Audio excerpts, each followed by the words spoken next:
বড়দের প্রণাম, ছোটদের ভালোবাসা দিয়ে আজকের আমার অ্যানিভার্সারির ছোট ব্লগটা শুরু করলাম।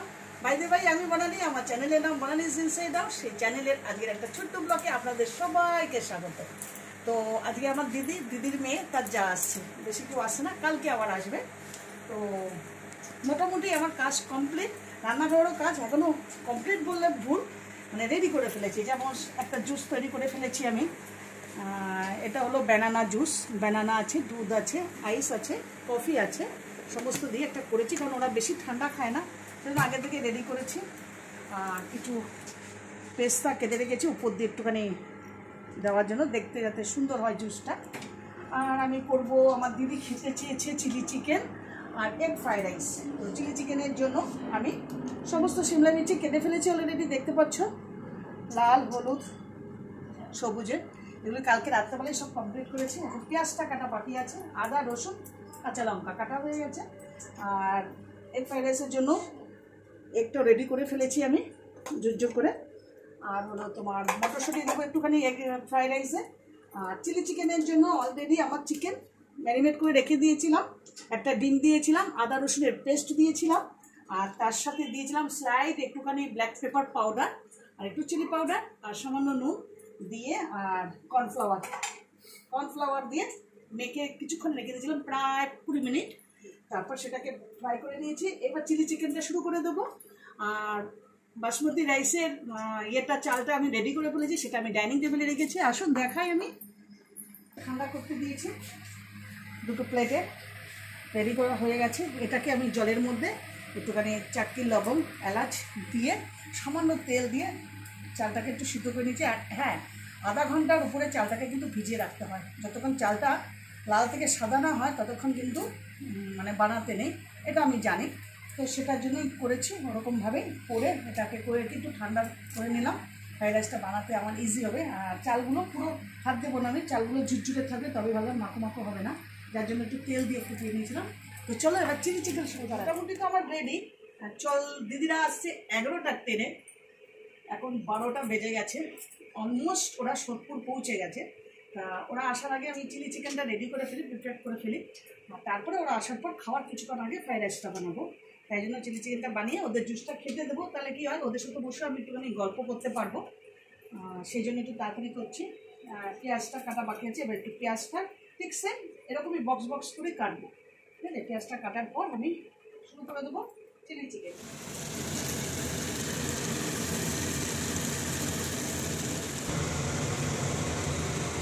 অলমোস্ট ফিনিশ আমার চিলি চিকেন। দেখতে পাচ্ছ বন্ধুরা, কেমন লাগছে দেখতে? ভালো লাগছে না দেখতে? এই দেখো, অ্যাকচুয়ালি এটা চিলি চিকেন নয়, আমি এটা বানিয়েছি চিকেন মঞ্চুরিয়ান। চিলি চিকেনে নয়, অনেকটা ওরকমই, তবে এটা চিকেন মঞ্চুরিয়ান।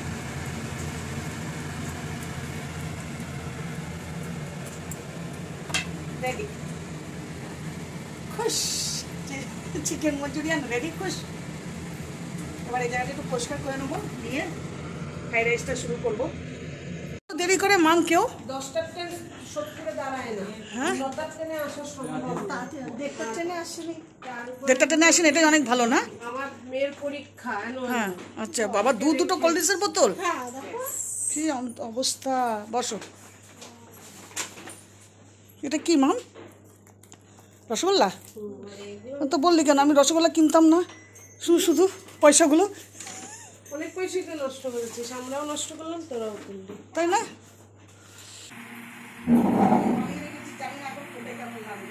কলা দিয়েছিস না? না, কলা দিলে আমি খাবো না, আমি কলার জিনিস খাবোই না।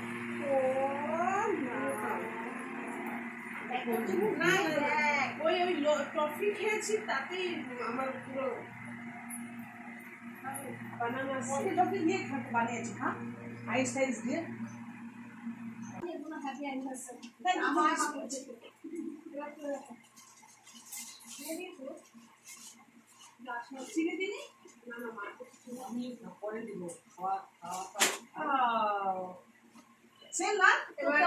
আমাদের কালারটা একটু হালকা, তোরটা ডিপ পাওয়া যায়নি ওই কালারটা। আর হলো গিয়ে 3 জন, মানে কোনো অনুষ্ঠান করলে পরে আমরাও করবো, সেই অনুষ্ঠানে আমাকে নিমন্ত্রণ করলে তো মানে এরকম হলে তিনজন মিলে একসাথে করবো। ব্লাউজ কিনতে হবে এই কালারে। ব্লাউজ পিস আছে? আরে তুই ব্লাউজ বানাবি, আমার ভালো লাগে, কিনে পরবি না। এটা ব্লাউজ পিস আছে, আমরা এতটা হাতা দিয়ে ভি গলা করে বানাবো। আচ্ছা আমাদের দুজনের সেম কালার, তোর জন্য খোঁজ করেছিলাম সেমটা পাইনি, তার সে এটা পাওয়া দেবে না। এটা ভাইয়া কি ভাইয়া নিতে নিয়ে ভাইয়া না তোমার আর আমার কেন দিতে এতটা দিতে গেলে দিদি 500 কত কিছু এনেছে, মিষ্টি, দিদি টাকা, শাড়ি, কোল্ড ড্রিঙ্কস। শুধু দক্ষিণ বিষয় কেকটা কল্যাণী থেকে আনিনি, আর এখানে রোদের মধ্যে আর নেপে যেতে পারছি। সুস্মিতা ফার্স্ট টাইম 4 বছর পর এই আসলে তুমি আমার বাড়িতে, কিচ্ছু না সামান্য একটু কিচ্ছু তোমার জন্য গিফট। Thank you. আর এগুলোর মধ্যে তুমি এটা হলো ফেস মাস্ক, কোনটা নেবে বলো, যেটা তোমার পছন্দ সেটা নাও। রাখলাম এখানে। কোনটা নেওয়া? এটা হলো রাইসে, এটা ট্রি রোজ আর টারমারিক। এটা তোমার স্যুট করবে না, এই দুটোর মধ্যে যে কোনো একটা। এটা নিলাম। আচ্ছা মাম তুই কোনটা নিবি নে? তুই কোনটা নিবি নে? ট্রি নেবো। নে। এটা হলো আমার দিদির জন্য, এটা দিদির খুব দরকার, কারণ রোদ থেকে স্কুল থেকে আসার পর সাইকেল লাগে, এটা খুলে মুখটা পরিষ্কার করার জন্য। এনে দিদি না না, এমনি পার্লারের জন্য লাগবে। Thank you. এবার তুমি তোমারটা দেখে নাও একটু। তোমার মাসির বাড়ি ফার্স্ট এসেছি, আমার জায়ের মাসির বাড়ি। মাসিমাকে গিফট দিয়েছেন, আমার দেখায়। এটা এগুলো রান্নাঘরে রাখার। মাম এই মাস থেকে 2000 টাকা করে দিবে দিদি, বুঝলি তো? এটা একটা ন্যাপকিন। এটা একটা ন্যাপকিন, মাসিই বলে দিচ্ছে এটা হচ্ছে ন্যাপকিন। দাঁড়া, আরো জিনিস আছে দেখাই। এটা একটা স্কার্ফ। ও এই দেখো, মা আমাকে একটা চুড়িদার দিয়েছে, এটার সাথে এটা ম্যাচিং হয়ে যাবে।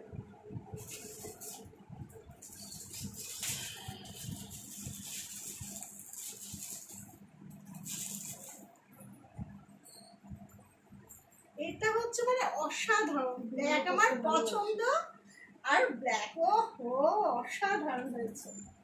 একটু নৃত্য করে দেখাও। আর একটু কানেরও আছে তার সাথে, কানে ধরো। এই যে কানে খুব পছন্দ হয়েছে মাসি, থ্যাংক ইউ। এটা আমি হস্তশিল্প মেলা থেকে কিনেছি। বেশি হয় না তো, 1 মিনিট 30 সেকেন্ড। বা এটা কি ব্যাপক হচ্ছে, শাড়ির সাথে লাগবে না? ব্যাপক হয়েছে, আর মন খারাপের কিছু ছিল না, আমি ওটা সেম পুচকির বাবার থেকে বানিয়ে নিয়ে আসতাম। হেভি পছন্দ হচ্ছে শাড়ির সাথে। ভালো তো দিদি, এই যদি ভালো বলা যায় তাহলে ভালো হতো না। নাও বুঝে যাও। কি জানা আছে খাচ্ছে তো মা, এটা নুন দিচ্ছে দেখো।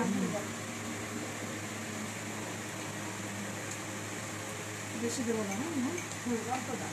তোমাকে স্যালাড দেবে না? খাও না, খাও। হেভি হচ্ছে মাসি। খাও। ফুড কাস্টার বানিয়েছি। এবারে সব খাবার খেয়ে বলেছে খুব সুন্দর হয়েছে। এবার লাস্ট হলো এইটা খেয়ে কী বলে সেটা জানতে হবে আমার।